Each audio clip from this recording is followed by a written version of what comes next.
Mata tidak bisa melihat, tertutup. Kaki tidak bisa melangkah, lumpuh. Jantung mulai berdetak perlahan.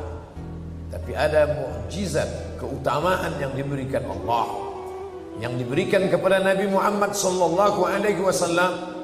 Laqinu mautakum, dengarkan ke telinga orang yang hampir sakratul maut itu kalimat la ilaha illallah. Apa maknanya? Bahwa telinga orang yang koma sekalipun bisa mendengar. Itu mukjizat yang ada pada diri Muhammad sallallahu alaihi wasallam. Orang-orang yang koma, hampir mati, telinganya tidak peka, tidak tuli, mereka bisa mendengar. Bisikkanlah surat Yasin ke telinga mereka, bisikkan ayat kursi ke telinga mereka, meleleh air matanya. Bukan 1, 2, 3 kali yang dilakukan pada orang-orang yang sakit. Tangannya tidak bergerak, maka dia tidak bisa merespon dengan bersalaman. Mulutnya tidak bisa berkata, tapi air mata tidak dapat ditahan. Air mata salah satu respon. Dia tidak sedih, dia tidak sedang berduka, dia hanya ingin memberitahu bahwa aku mendengar suara. Saat suara azan masuk ke telinganya, dia sangat ingin datang ke masjid ini. Tapi saat itu apalah daya, kaki tak dapat dilangkahkan, tangan tidak dapat dihayunkan. Oleh sebab itu nikmat itu baru kita syukuri ketika dia sudah dicabut dari diri kita. Hari ini kita tidak menganggap nikmat sehat ini nikmat yang besar, karena setiap hari kita sehat. Tapi begitu terasa badan panas dingin, barulah kita merasa, oh, ada satu nikmat yang sudah tercabut. Ada saudara kita yang amat sangat ingin bersama dengan kita, tapi tidak bisa, karena satu nikmat diambil oleh Allah. Nikmat itu bernama nikmat sehat. Tapi ada di luar sana yang sehat, matanya sehat, kakinya sehat, semuanya sehat, tapi ada nikmat terbesar yang dicabut dari dirinya, yaitu nikmat iman dan Islam. Alhamdulillah, siang hari Jumat yang penuh barakah, dua nikmat itu masih bersemayam dalam badan kita. Kita masih sehat dan kita masih berkata lantang di hadapan Allah, wajjahtu wajhiya, aku hadapkan wajahku bukan kepada pejabat, bukan kepada orang kaya, lillazi fataras samawati wal ard, kepada dia yang menciptakan langit dan bumi, hanifan, aku condong kepada kebenaran, musliman, aku seorang muslim yang hanya berserah diri kepada Allah. Aku tidak serahkan diriku kepada atasanku, aku tidak serahkan diriku kepada hartaku, aku tidak serahkan diriku kepada manusia. Musliman, aku seorang muslim yang hanya berserah diri kepada Allah. Wa ma ana minal musyrikin, aku tidak persekutukan Allah dengan apapun. Aku tidak duakan dia dengan benda, aku tidak duakan dia dengan manusia. Aku hanya menyembah dia yang esa, tunggal, tak berbilang. Qul huwallahu ahad, katakan Allah esa, Allahus samad, meminta, berharap hanya kepada dia. Iyyaka na'budu, kepada engkau kami menyembah, wa iyyaka nasta'in, kepada engkau juga kami meminta pertolongan. Oleh sebab itu di antara rukun khutbah Jumat, kalau sampai khatib lupa mengucapkannya, maka batal khutbah. Kalau khutbah batal, maka batal solat Jumat. Karena rukun solat Jumat mesti ada khutbah Jumat. Man lagha fala jum'atalah, siapa yang tidak mendengar khutbah Jumat, siapa yang melakukan perbuatan sia-sia, maka tiada Jumat baginya. Solat Jumat bukan sekedar 2 rakaat. Solat Jumat bukan sekedar iftitah, Fatihah, rukuk, sujud, i'tidal, salam. Solat Jumat adalah mendengarkan pesan syukur kepada Allah dengan mengucapkan alhamdulillah, berselawat kepada Rasulullah, bil khusus pada hari Jumat sebagai tanda ingat. Man shalla alayya salatan, siapa yang berselawat kepadaku 1 kali saja, sallallahu alaihi biha asyra, Allah balas 10 kebaikan. Wa khuttan anhu asyara sayyiat, ditutupi 10 dosa, silap dan kesalahan. Wa rufi'an lahu asyara darajat, dinaikkan 10 derajat tingkatan kemuliaan di hadapan Allah Subhanahu wa taala. Datang dari Fakfak menuju Jakarta singgah sebentar di kota Sorong. Ini bukan kota tujuan. Ini hanya kota persinggahan saja. Sementara pesawat tiba, maka duduklah sejenak. Begitulah agaknya hidup ini. Ini bukan negeri kita. Ini bukan tujuan utama. Kita datang dari alam roh, selesai dari alam roh, singgah sebentar di alam rahim. 9 bulan 10 hari, sampai masanya kita pindah ke alam dunia. Di alam ini tidak lama. Kata Nabi, umur umatku baina sittina wa sab'in. Ada yang 60, ada yang 70, sedikit sekali yang lebih. Lalu kemudian setelah itu berpindah ke alam berikutnya disebut dengan alam barzah. Di alam barzah berapa lama?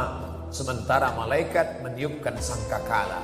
Ketika ditiupkan terbelahlah langit, naiklah air laut ke darat, tumpah manusia. Setelah itu kita pun akan bangkit, terjadilah hari kiamat. Setelah itu barulah kita akan menempati akhir dari segalanya. Itulah alam yang kekal abadi. 2 kali diulang dalam Al-Quran. Walal akhiratu khairul laka minal ula. Akhirat itu lebih baik daripada dunia. Wal akhiratu khairu wa abqa. Akhirat lebih kekal, lebih baik, lebih abadi. Oleh sebab itu kalau ada orang yang sampai di airport ini merasa inilah tujuan, dia salah baca tiket. Dia salah baca, salah mengerti, salah paham. Ini bukan tujuan utama. Ini hanya tempat persinggahan semata. Kalau ada yang melihat pesawat sudah datang untuk membawa ke destinasi terakhir, tapi dia tetap duduk santai, ada 2 kemungkinan.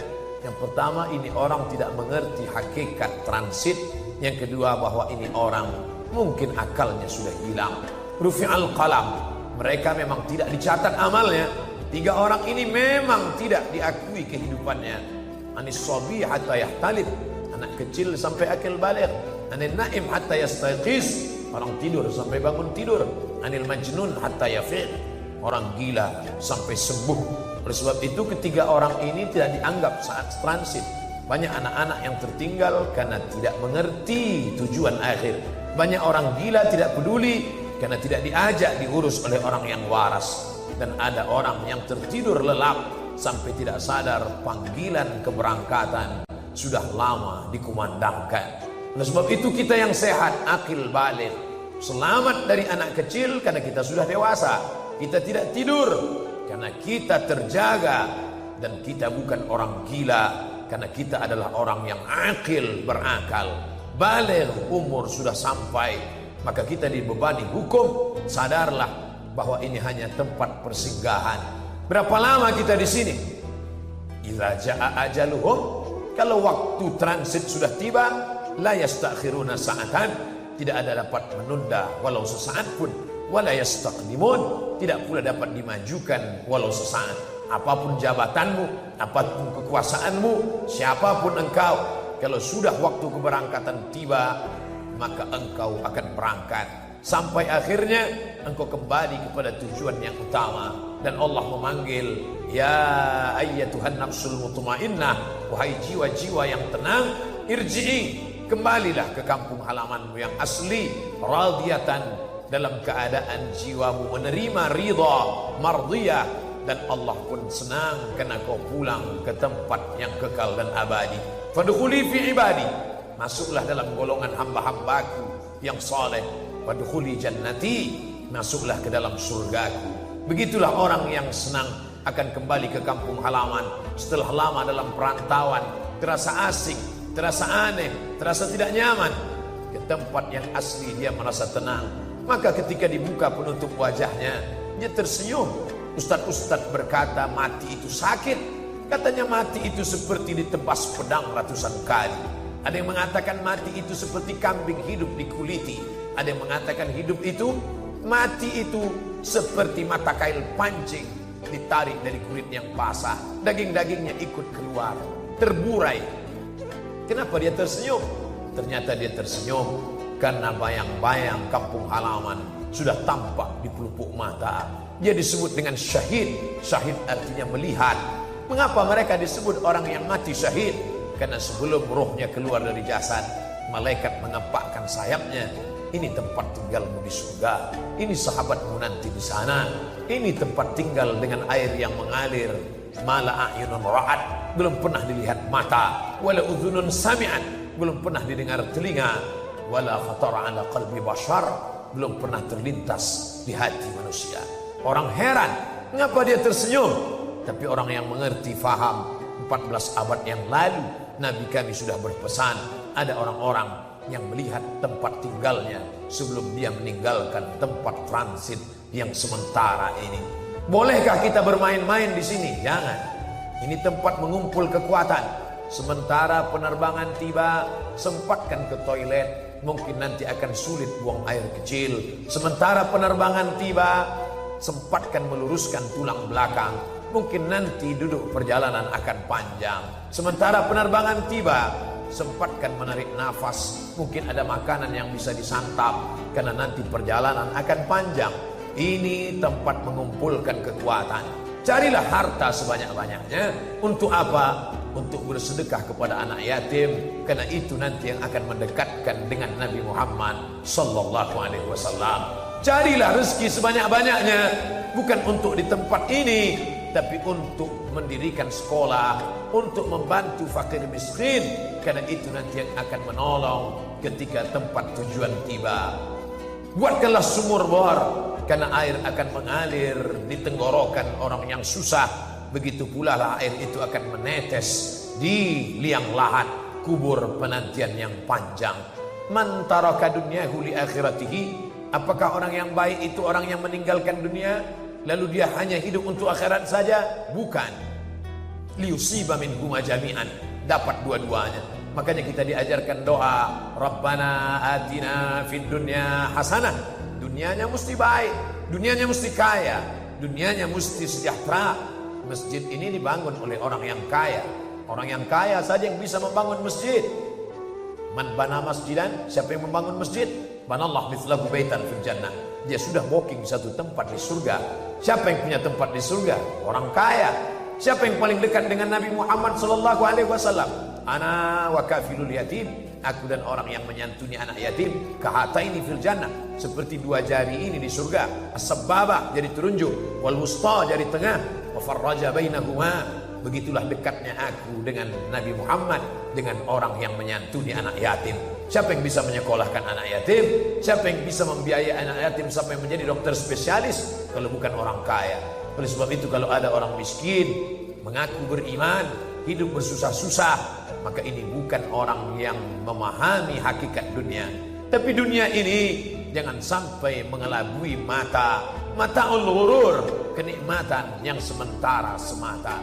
An-nasu niyam, manusia itu pada hakikatnya tidur. Falamma matu, ketika mereka mati, intabahu, barulah mereka sadar sesungguhnya mereka dalam tidur yang panjang.